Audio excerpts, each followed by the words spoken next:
Guys, here I am with your weekend update, and the first thing I want to let you all know about is this Sunday is children's baptism. Right after the second service, come on out and take part in that celebration. You've all had a hand in these kids coming to their decision to follow Christ, and now we're going to follow that up with their baptism. And so I would love for as many of the children's ministry volunteers to come down there and make a human tunnel as they exit the water. It's a lot of fun for them to go under that and get the high fives and all that and make it a huge, big celebratory thing for them, because we're having the cupcakes and the cookie cake to celebrate this second birthday of theirs. So love to have y'all come down and be part of that celebration.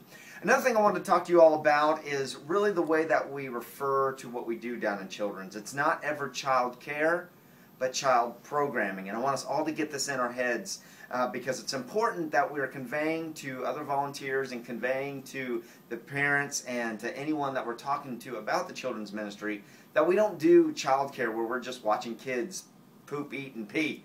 But as a matter of fact, we're actually building in leadership qualities. Even the babies, they are little baby leaders that we are hoping to help raise up in a way that they will be successful as they become older. And so we have leadership programming. It's child programming, not child care. So I just want everyone to remember that as you discuss anything. If any event that we have coming up, I've been guilty of saying child care myself, but it is child programming. If we have a date night, we're having child programming. If it's Sunday morning, we're having child programming. So just get that in your head and communicate that to others, that we have a fantastic leadership curriculum for these kids.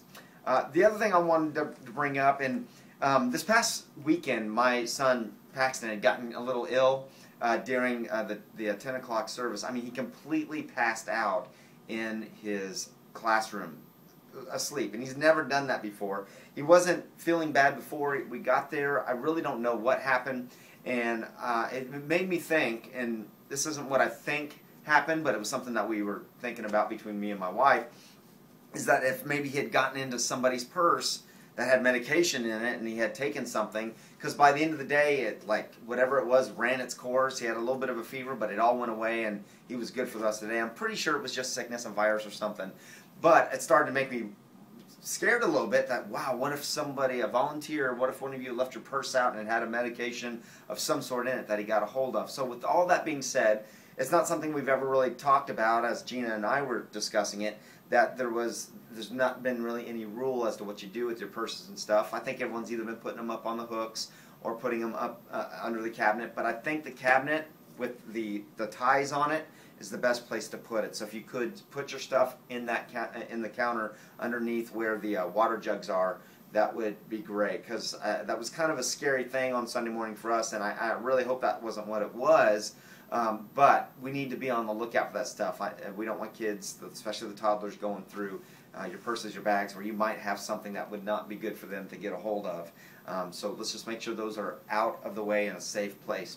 And lastly, just want to remind everyone about elevatedhome.com. Make sure you get on there if you have kids that are 3 to 6 years old or 6 to 12 and get their leadership program going. Again, going back to this curriculum, we have a program for building the next generation leaders. And so this is a tool and a resource that we as pastors and the church are trying to put into your hands so that you can have the most success with your child. And if you have any questions about that website, give me a call or Gina, and we are now experts at it, as we've been spending a lot of time on it today, working through some things. And so Elevate at Home is a tool that can do tremendous things for you and your family and for your kids' growth. So use it, and I will look forward to seeing you all Sunday morning. Take care.